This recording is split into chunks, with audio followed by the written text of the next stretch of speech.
Hello, and welcome to episode 5 of Bhakti Republic. I am Amit Basole.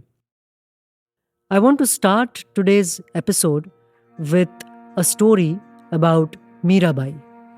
In search of her beloved Krishna, she sets out from her home. She finds herself in Brindavan, Krishna Bhumi. And here's the story. She wants to meet in Brindavan a famous theologian, a resident theologian of Brindavan, a man by the name of Jiva Goswami, who happens to be a disciple of Chaitanya Mahaprabhu of Bengal, about whom we'll hear a lot more in today's episode. Jiva Goswami is very well known, a respected religious scholar in Vrindavan. Meera wants to meet him, talk to him, engage in discussions about Krishna Bhakti. Jiva Goswami declines to meet with her, and his reason is she's a woman and he is a man, and his religious vows, laws, customs, ethics don't permit him to meet with a woman. What is Meera's response? So she says, uncle बैठ जाइए, इस दुनिया में पुरुष तो एक ही है, हम सब जानते हैं वो कौन है, और हम सब उसकी गोपियां हैं, उसकी devotees हैं. We know there's only one man in the world. Who are you to give me this response? Tongue-in-cheek, insulting, I assume, to the man, but also making a profound theological point about all of us, the feminine spirit in us, which loves the divine principle, seeks union with it, pines in its separation, and so on. All of these are there in her response, and we're going to tease out some of these things. And I'm not going to do it because I'm not qualified. I have with me an excellent person to do this with. We have a guest today, Professor Varuni Bhatia, who teaches history at Azim Premji University.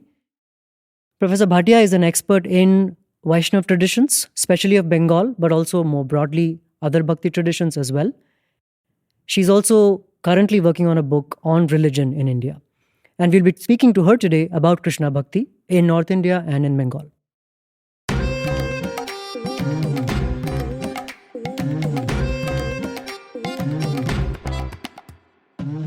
Bhakti Republic with Amit Basole. Episode 5, Jamuna Kinare. Welcome, Varuni, to the program. Hi, Amit. I'm glad to be here. Thanks for calling me. We are very excited to have you. Let me get you started with something I know you've encountered in your work on Chaitanya before, and that is the discovery of this place itself called Brindavan. Right, this actual geographical place that exists near Mathura. Can you tell us a little bit about its significance in mythology and history and how it connects to our story today? So, Amit, actually, I want to go back to the story of Mirabai and Jiva Goswami that you were talking about and pull a particular strain from there. As you correctly mentioned, it is a story with a theological significance. The story points to the centrality of a certain kind of devotion, which is prema bhakti, that Meera experiences in an intense fashion towards Krishna, and the story showcases the inability of a theologian who should have been able to experience that devotion, but is unable to do so, and is not experiencing devotion like it ought to be done. Now, who is Jiva Goswami and why is he in Brindavan, one may ask. Jiva Goswami is a disciple of Chaitanya. He is an associate. And more than anything else, he is one of the triad of Goswamis of Brindavan. And he is in Brindavan because Chaitanya left him there. The story goes that Chaitanya, on one of his journeys across all of the subcontinent, chanced upon this arid landscape with just shrubs all over the place. These were tulsi shrubs, literally a Brindavan. And through his divine vision, through his inspiration, through being able to imagine, he was able to see that this is the site of Krishna Leela. Now, what is Krishna Leela? This is not the Krishna of the Mahabharata that we are talking about. We are specifically talking about Krishna, a much more adolescent, a much more youthful Krishna, a Krishna that is relational. This is very fascinating stuff, Varuni. Let's spend a little bit of time on the site of Brindavan and bring in a very key element of the flowering, so to speak, of that place, which is the Mughal Rajput courtly culture and patronage. Here I wanted to say a few things about the famous figures that people might have heard of, people like Rahim, Ras Khan. These are all elite Muslim courtly figures who were also famous as Krishna Bhakts. Right?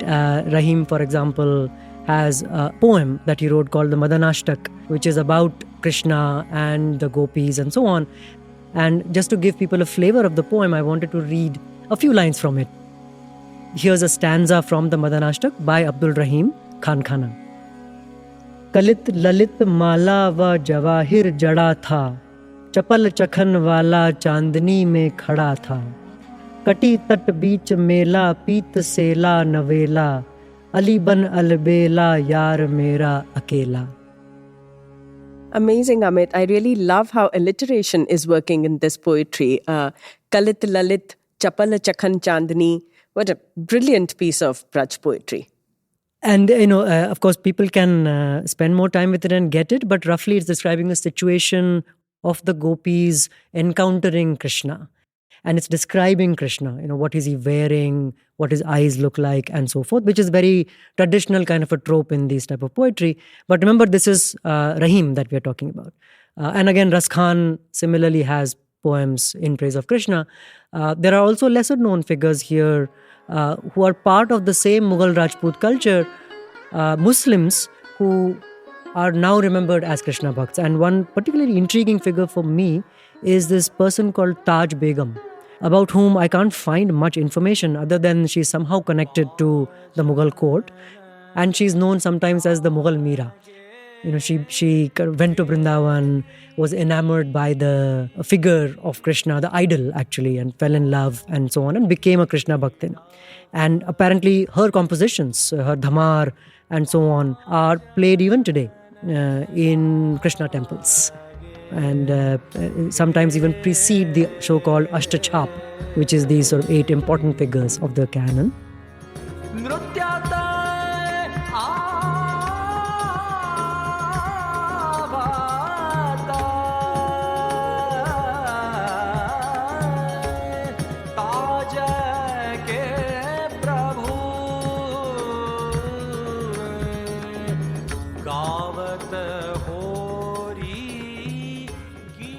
So there's a lot of connections here to explore.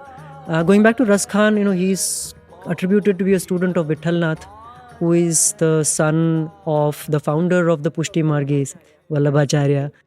So there's another connection there. So tell us a little bit about this patronage network and how Brindavan becomes what it is. So, Amit, you're absolutely right. Brindavan receives an incredible amount of patronage, both from the Rajput rulers, the Kachwahas in particular, but also rulers from other princely states in Rajasthan, what we today call Rajasthan, as well as the Mughals. The temple building activity that takes place in Brindavan, and we must remember that presently we associate Vaishnava traditions with large Krishna temples. Right? So let's keep some of those large Krishna temples in mind with a lot of rituals, a lot of rules and regulations around it.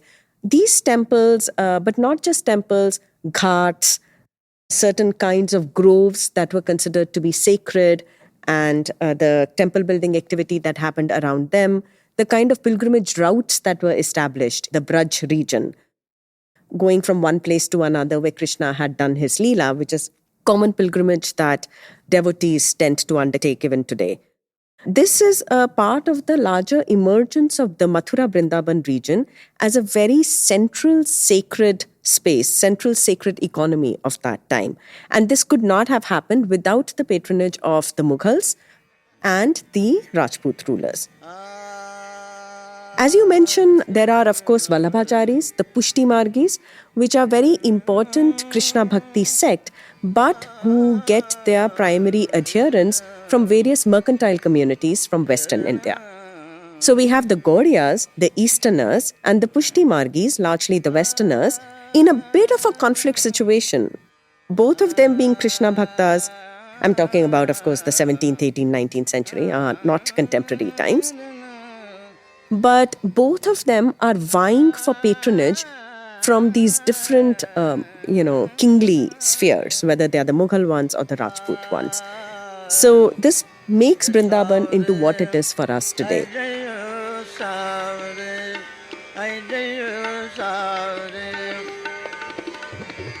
Jamuna, Kinare, Jamuna, Kinare. But also a site where Radha, the name of Radha, will always be uttered before the name of Krishna.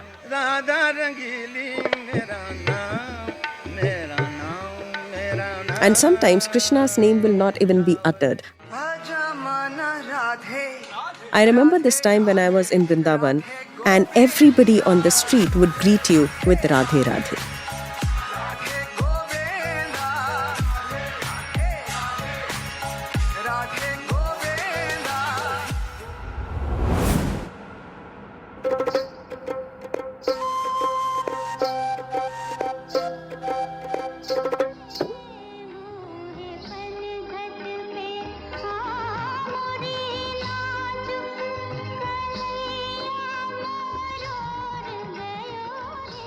There's one particular set of metaphors here, Varuni, associated so intimately with Radha and Krishna and those stories that I wanted to explore. And those are the metaphors of the Panghat. People will immediately remember Mohe Panghat Ke, the famous song from Mughal-e-Azam. And there are many more. And the Matki or the pot.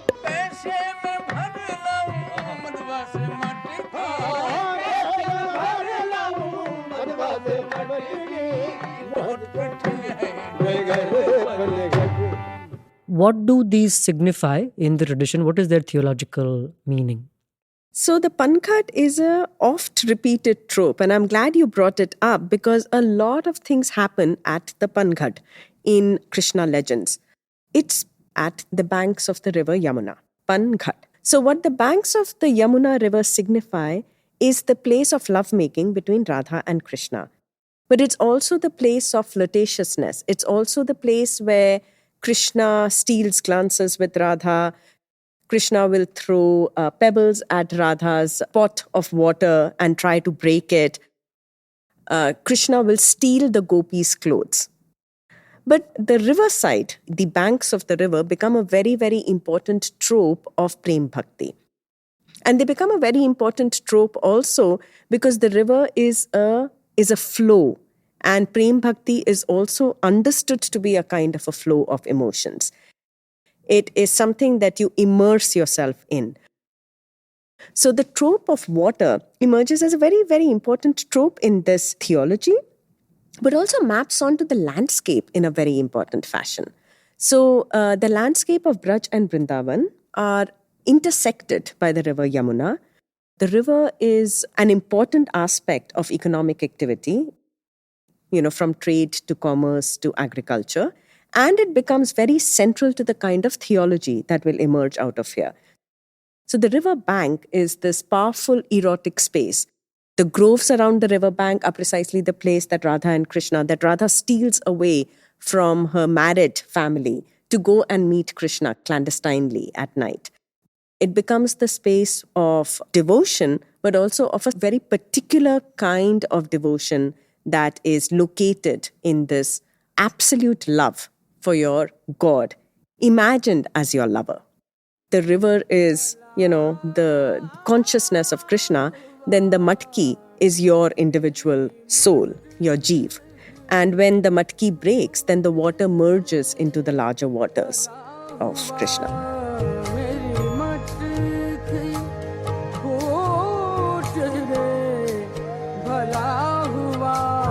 So the water metaphor is something that gets talked about a lot.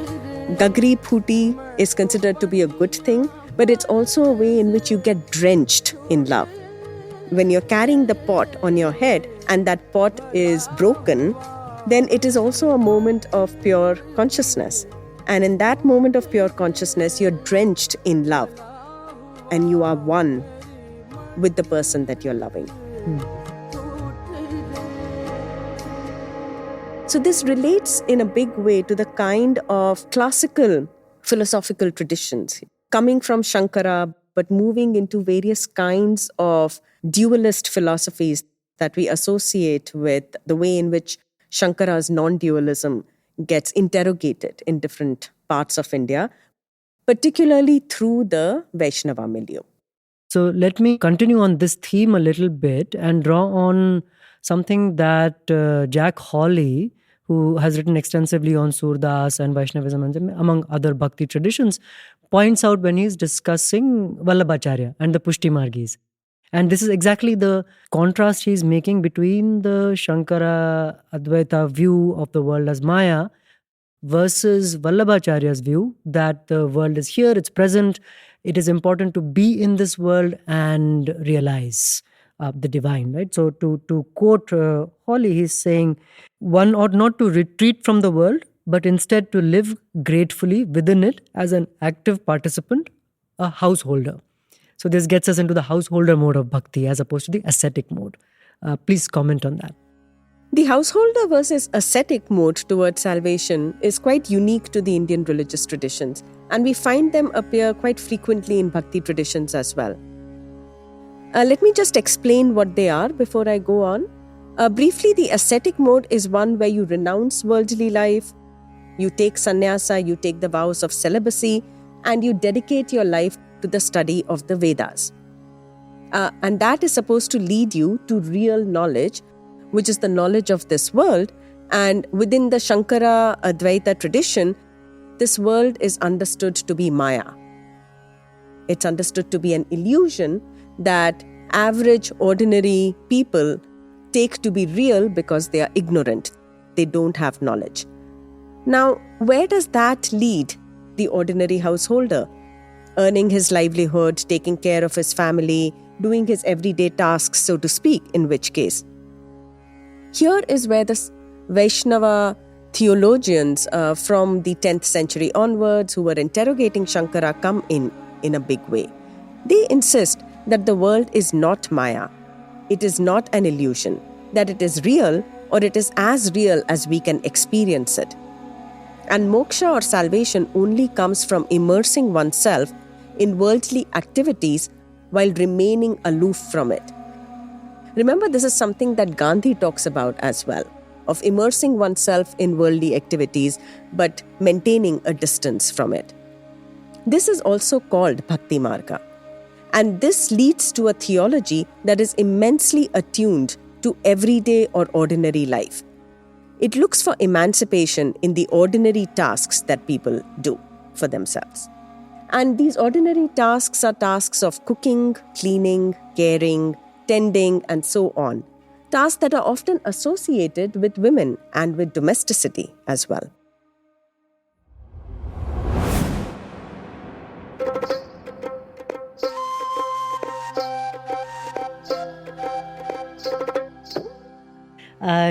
What you were saying earlier about Shankara and Advaita Vedanta, of course, many people would have recognized also has a lot of resonances with Tasawwuf or Sufi thought and the Wahdat al-Wujud, the idea of oneness and so forth.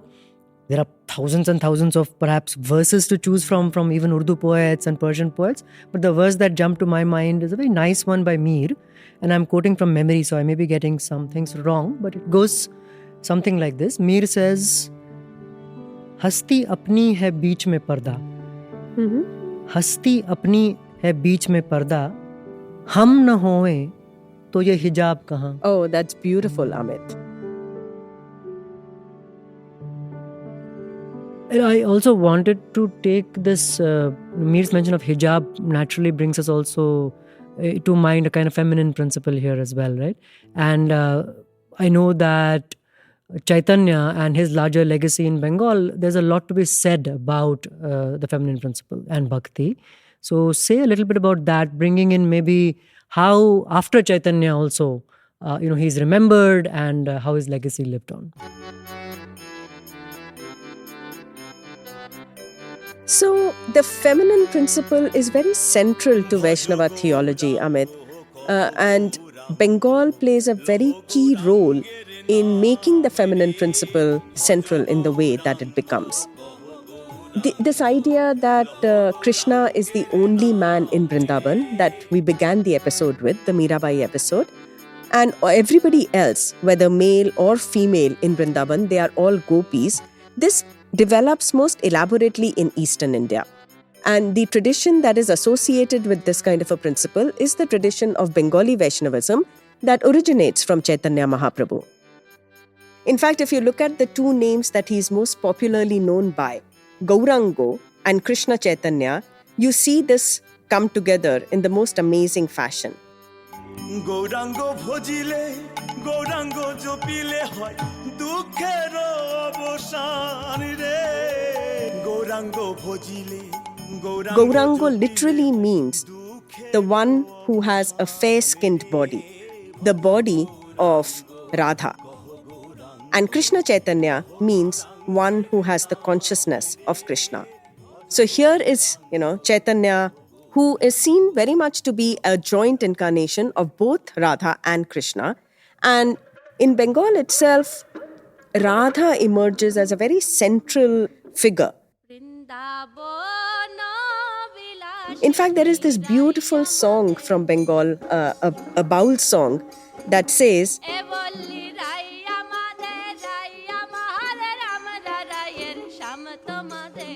Brindavano Bilashini, Rai Amader, Radha, who comes from Brindavan, belongs to us. Sham Tumader, Sham Tumader. Whoever wants Sham or Krishna can have Sham, but Radha belongs exclusively to us. So this sense of Radha being Bengali, being part of the Bengali cultural Vaishnava milieu is very strong in Eastern India. Now, Chaitanya is an extremely popular figure in Bengal. He's popularly called Nimai or Gaurango in this region. He's born in a Brahmin family. He goes through a rigorous education that a person from his background would have had in the 15th century. But soon his attention turns away from knowledge to devotion, from jnana to bhakti. And he not only becomes a Radha Krishna devotee, but also starts to host these large congregations in his own house that are attended by people from all walks and all social classes and backgrounds. As a young man who's now married, he decides to take sannyasa. He steals away one night because he does not have the courage to tell his mother and his wife that he's going to take sannyasa.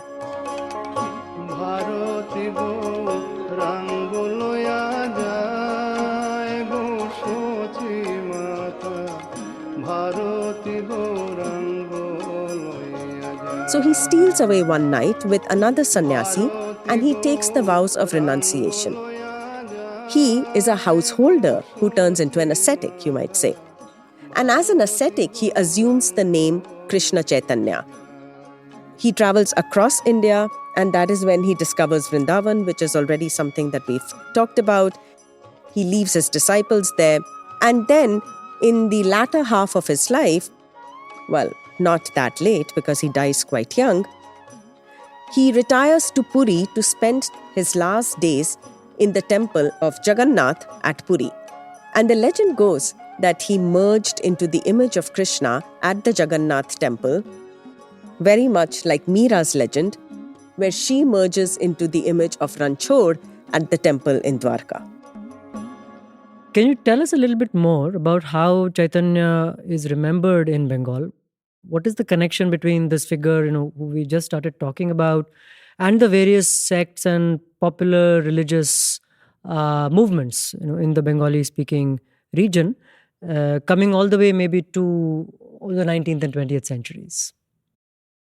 Chaitanya Mahaprabhu has a very enormous influence in the subsequent centuries, from 16th century onwards all the way down to the 20th century in the Bengali cultural milieu. Chaitanya is not merely a devotee. As we know, he's understood to be the Lord himself, an incarnation of Radha and Krishna. And in this form, he becomes the fount of several popular religious sectarian traditions that hold him to be the original Lord and Master, the original Mahaprabhu, and Then there are other kinds of, religious preceptors, gurus, who are seen to be an avatara of Chaitanya himself.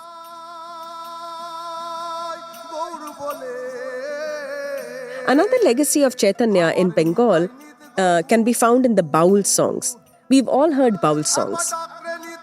And a few of our listeners will be able to discern the close intertwining between popular Islamic and Vaishnava themes in these kinds of songs.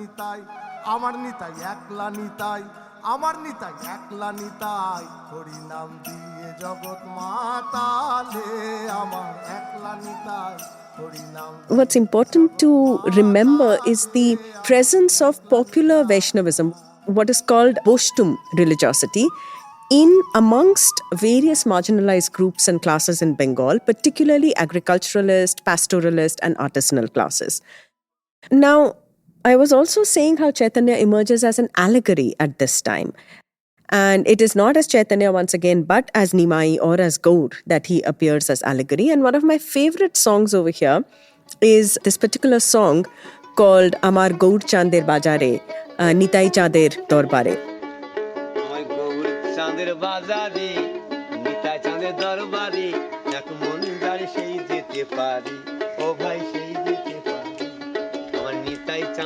And in this song, basically, it's a song that is attributed to a 20th century kirtan singer, somebody who is associated with what we broadly call the Baul movement. He refers to himself as Pagla, as mad. And his name is Bhava Pagla. His signature line is there in this particular song. But here is a song that is very, very reminiscent of the kind of Sandhya Bhasha or the esoteric poetry that we attribute otherwise to Kabir. And it is also very reminiscent when I was listening to your episode on the Vachanakaras and on Marathi devotional traditions. It is very reminiscent of using metaphors from everyday lives of ordinary people in referring to some very high philosophy, an esoteric philosophy. So in this song, the singer basically talks about being single-minded in devotion. And it refers to the world of Chaitanya and of Nimai and Nitai, of Gaur and Nitai, as a marketplace. Very interestingly. The person who wants to enter the marketplace is imagining himself or herself to variously be either a sugar merchant or a sweet maker, and using these various metaphors, which are actually metaphors of everyday Bengali life, talks about how it is absolutely impossible to reach that space of closeness, of intimacy to Gaur Nitai without having single-minded devotion. Now, if I were to just talk about my favorite stanza from the song, the ox that carries the sugar will never know the taste of that sugar. So the whole point is not that you are in close connect with something. The point is to actually be able to understand that. Similarly, so it refers to the woodcutter and says that a woodcutter cannot know gems.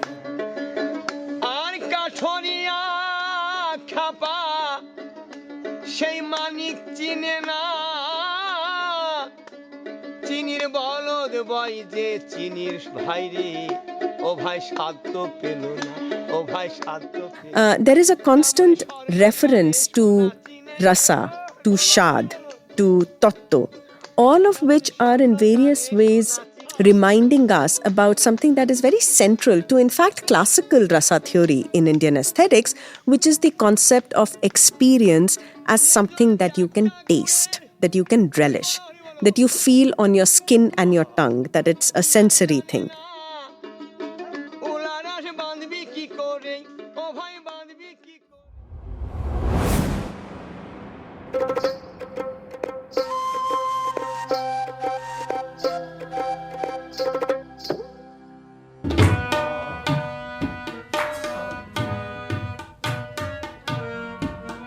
I wanted to give people a very striking example of a poem that brings together so many things that we've talked today. You talked about how Chaitanya is an avatar of Krishna.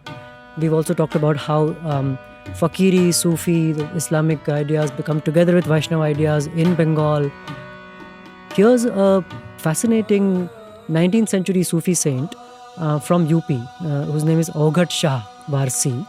And he wrote a lot of poems in Urdu, Persian and so on. But he has this beautiful poem in Hindi, which is in praise of Krishna.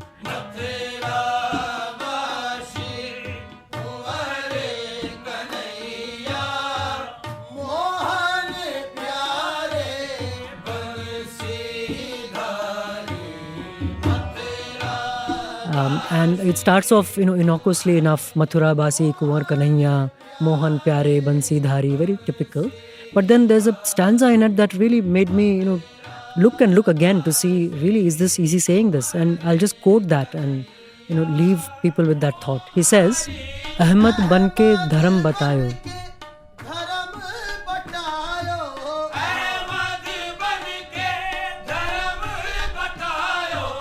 Haider थाट में जोर दिखायो,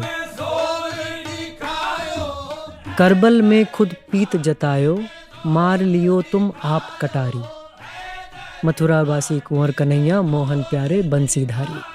So it's addressed to Krishna, and it's saying that you came as Ahmad or Muhammad and showed us the right path, Dharam. You came as Ali or Haidar and manifested yourself. Karbal mein, it was you who were manifesting yourself in Karbala, the battle of Karbala, and so on.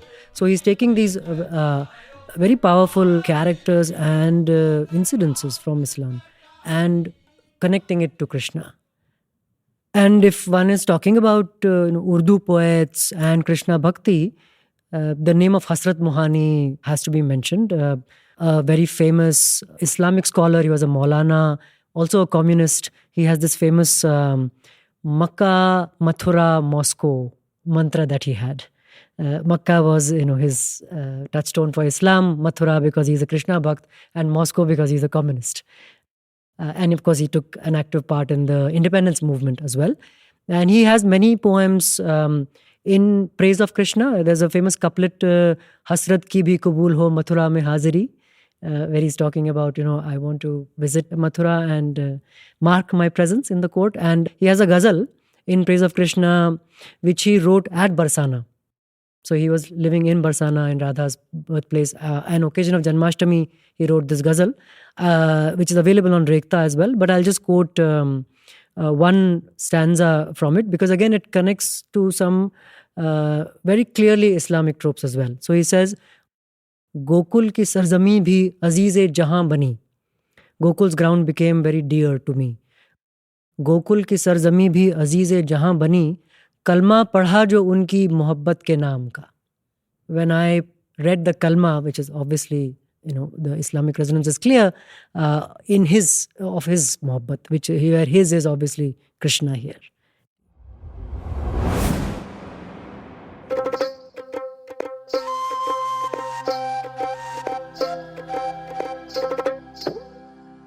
In the Sagun tradition, we are also about to talk about separation or viraha as a very important aspect of this, and it has a theological significance too. In viraha, you end up thinking and reflecting a lot on that from which you are separated. And you describe it in great detail to yourself, what are you away from, and all the minutest things are remembered. And those actions of remembering those very concrete things are also another way of, naam japna. Yes. Right? Except that you're not naam nahi jap rahe ho. कुछ एक चीज याद कर रहे हो, एक चीज लेकर के, लेकिन हर बार जो वो चीज याद करते हो तो वो नाम जपने जैसा होता है. Yes. So if you can say a little bit about that. Absolutely, and I think this brings us to Surdas, who is your favorite poet, especially on the themes that we are talking about over here, who is probably the master of viraha poetry in many ways, right? And the master of describing Krishna, despite the fact that he is a blind poet.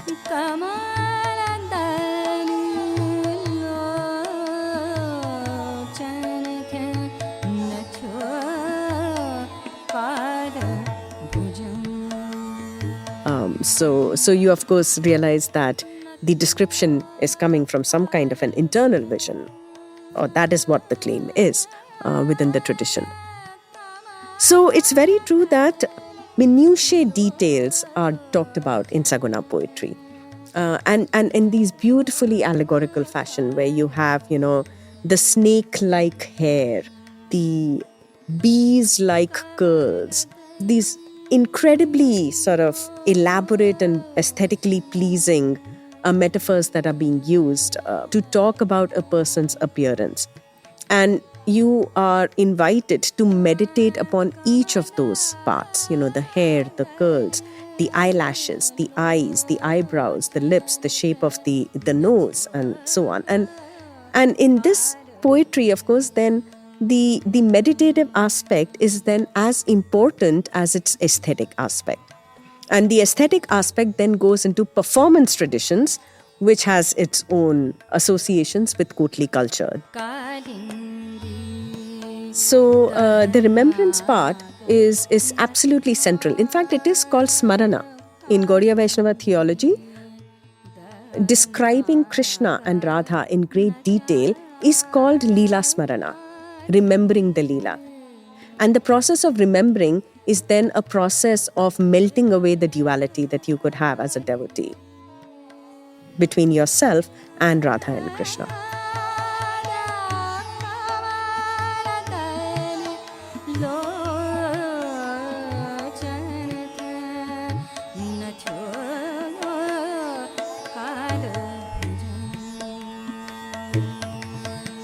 So Amit, let me tell you my favorite poetry from Surdas.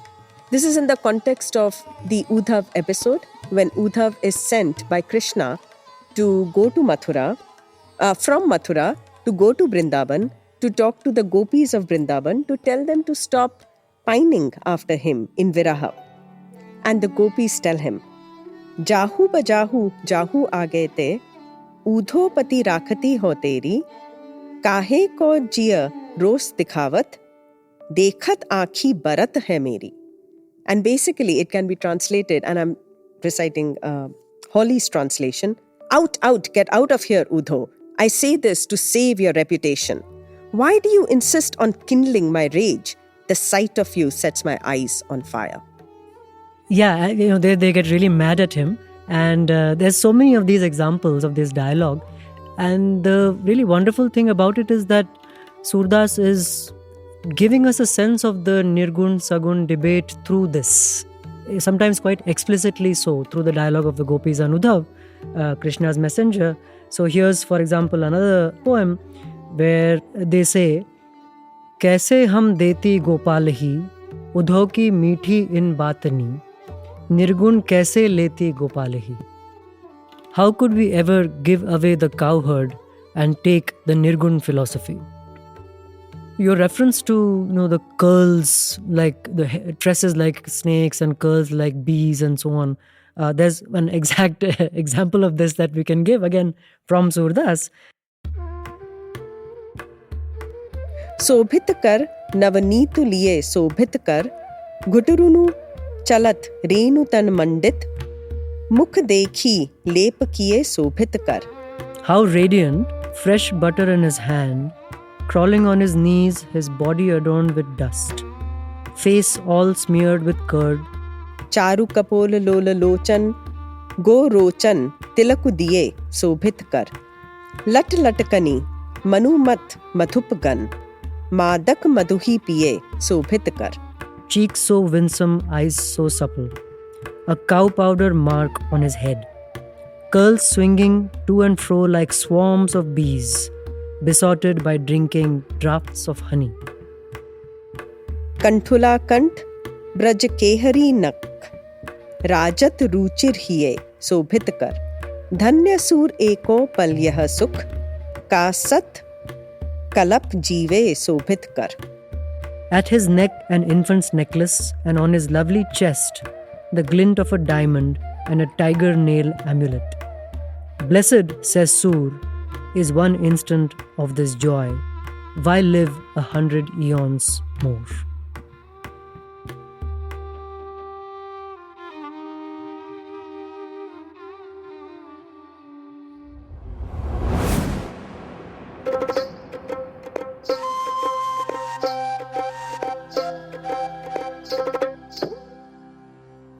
Varuni, it's been a whirlwind tour through the world of Krishna Bhakti in Bengal and many other places.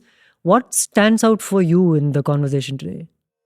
Amit, I think there is just one thing that is very, very important that for me in this entire world, and that is love. This is prema bhakti. And so what you feel and what you experience is this emotion of intense love in every single aspect of it. It could be love of union, it could be love of separation, it could be love that a mother feels towards a child. It could be love that comes from remembering every minutiae acts done by your lover or the person that you love a lot. And that is what then makes up this world of intense devotion.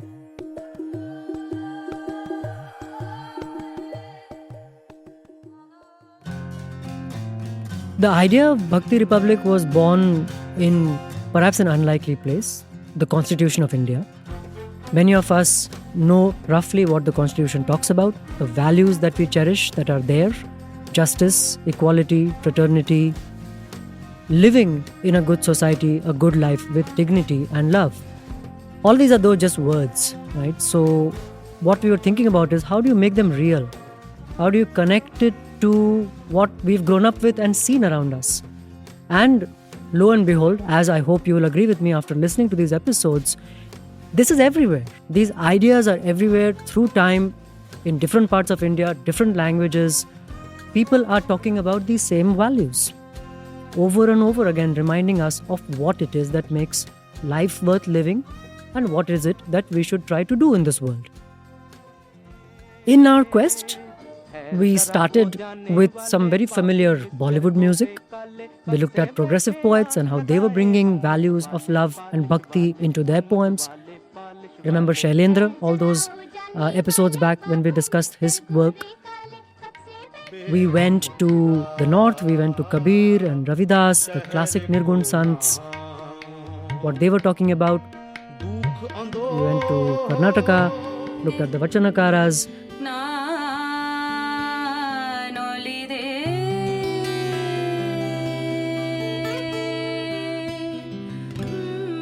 We went to Maharashtra and heard from the Varkaris.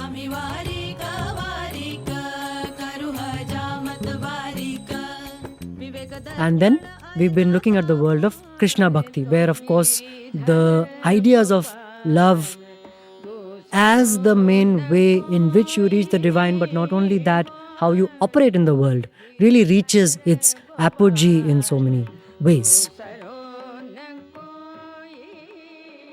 I hope that you can take some of these ideas, these ways of looking at things that are perhaps familiar, some that might not be so familiar, and take that forward. In a way, I mean, my hope in doing this thing, our hope in doing this thing, was that people can start making this their own, right?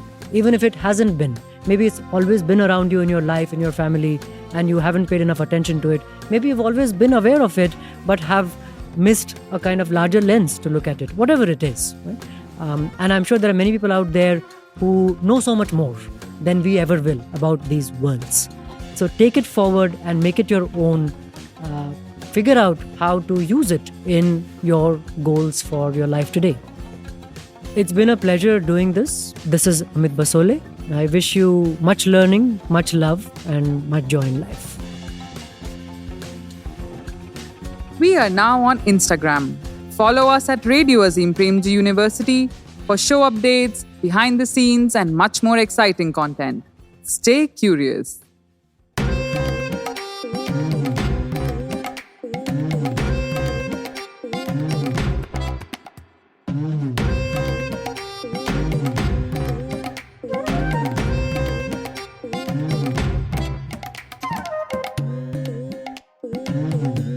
Make sure you check out the show notes where we share the show resources and acknowledgements.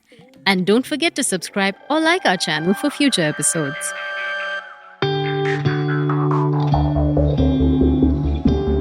You're listening to You're listening to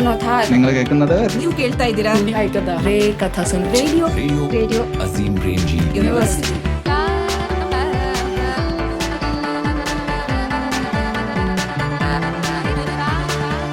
The views and opinions expressed in this program are those of the speakers and do not necessarily reflect the views or positions of any entities they represent. This non-commercial program is for educational purposes only.